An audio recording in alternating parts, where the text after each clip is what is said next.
Hello and welcome to video number 2. What is your end sales plan? Or in other words, what is your plan of attack? So what I want to do in this specific video is to give you an idea of how to correctly set up your plan of attack. I'm going to give you some fundamentals, some formulas, and things like that that will help you along the way so that in video number 3 you can actually put together your own sales plan of attack and apply that to your business. So we're going to talk about the 3 major factors that affect the plan of attack, and then I'm going to give you a sales funnel formula that you can follow step by step. So the 3 major factors are where you get the lists or the list building process, your initial offer, which sets the congruent topic for years to come. For all the emails in the future, your initial offer is what sets the tone. And then of course, how you use the list, which is conversions. So we build the list, we set the tone, and then we convert. So let's talk about where you get the list. This is important because it's the start point or start ground of your successful list. And the person recommending you, which is a solo ad seller, can position you as good or bad. You can be guilty by association, unfortunately, and that's reality. So you've got a good solo ad seller recommending you. That recommendation is powerful because if there's people on that list that trust that solo ad seller, they'll trust you as well. But you don't want to lose their trust. So you want to be congruent in all that you promise. So from A, B, C, D, all the way to Z, it's got to be consistently a similar topic. So guilty by association, just keep that in mind. So you want to make sure that you do your research, do your due diligence, do the best due diligence that you can, and then, of course, implement the plan of attack. Because people will presume in this day and age that the person recommending you, they'll either like them or they're going to hate them. And therefore, that feeling will pass on to you. So you need to be congruent, ensure that what you promise in that solo ad will be what you promise topic-wise for the other 4 to 5 emails with the tips and stuff, as well as the offers that you promote to them. A lot of people make the mistake of building a list and then promoting all sorts of stuff because, oh, so-and-so owes me a favor and this a favor and so does that. So that can actually really impact your conversions and hurt your conversions. So if you look at the psychology behind all of this, deep down inside, there's a reason why they signed up, and thus there's a reason why they feel that you have either provided value or trash. You definitely want to provide value. Your initial offer. What will your initial offer be? And if you don't already know, I'm going to give you some ideas in the future videos because I got a video specifically on the initial offer because this is crucial. But this basically will position yourself either as an expert or somebody who just wants to make a quick buck and doesn't really know what they're doing. So you want to make sure that you position yourself as the expert so that other people can be on your list because they can learn from you, or maybe you can promote, when you promote stuff, you let them know in advance before it even comes out. You know, there's got to be a reason why they're on your list, and you've got to continually provide a solution to that reason. And of course, you got number 3, which is how you use your list, which is the conversion side. How fast will you email them once they get on your list? And what kind of affiliate offers can you provide? And that's something you need to think about. Like, is the market that you're in Does it have affiliate offers that you can provide, products that you can create yourself? Because if there really is not any, then maybe you shouldn't really be building your list upon that specific topic.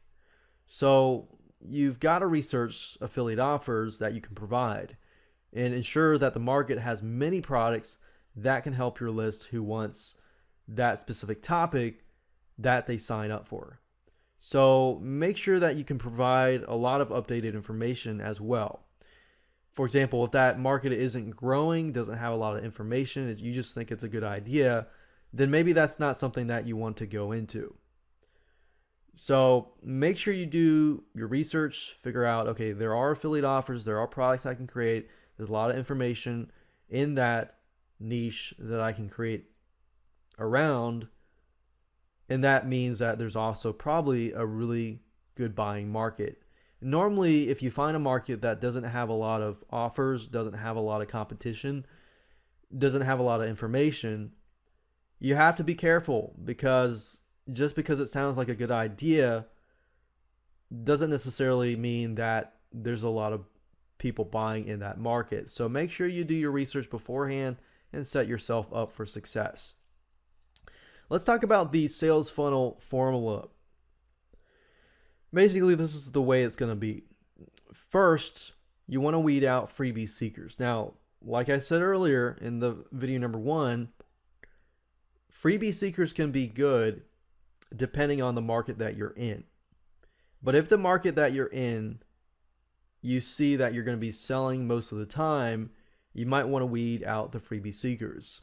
Now, in other markets where you have CPA offers and things like that, where you make money when people take action, not necessarily that they buy, then you might want to keep the freebie seekers on your list. So it depends on your market, and you got to know your market before you take that option. But if you're at that point, you want to make sure that you weed out your freebie seekers, then you might want to take that approach, because freebie seekers tend to cause the most headaches and frustration. They usually want more of your time, they complain more, and then of course they do less. If you're in that type of market and you can handle it, great. But if you're not, what I found is I try to weed out the freebie seekers, because I'm in the market where I sell products and people buy. So I weed out the freebie seekers. I focus on the customers, or the people that are willing to invest, and I educate them. I help them. I do everything in my power to educate. Then I'll promote once in a while if I find something that will help them. So if you do that, the business model will actually be fairly lucrative, but will also be encouraging, because there'll be a reason why you're doing all of this besides money. And the money will be good, but you'll actually enjoy what you do. So that aside, basically what happens is people will sign up, and of course you'll need to state that you need their email address to send them the gift. And then from that point, you give them the initial offer, or if you want to do the one-time offer to weed out the freebie seekers, you'll do the sign up first, then you'll point them to the one-time offer, which on that one-time offer page, you'll want to provide a link at the bottom that goes to the initial offer. That way they get exactly what they wanted. Plus, you can actually email them as well as a secondary way. So you put the initial offer on the one-time offer page, but you tell them that you're going to email them the gift as well, so that way they receive an email as well.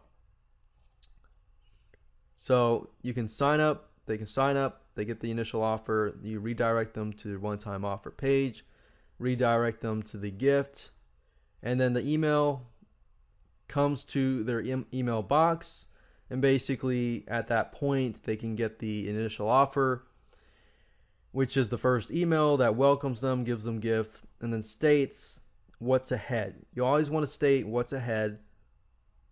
So you're basically connecting the dots. You're giving them the gift, welcoming them, stating what's ahead, and then after that, you email them offers or training gifts first and then offers related to the topic.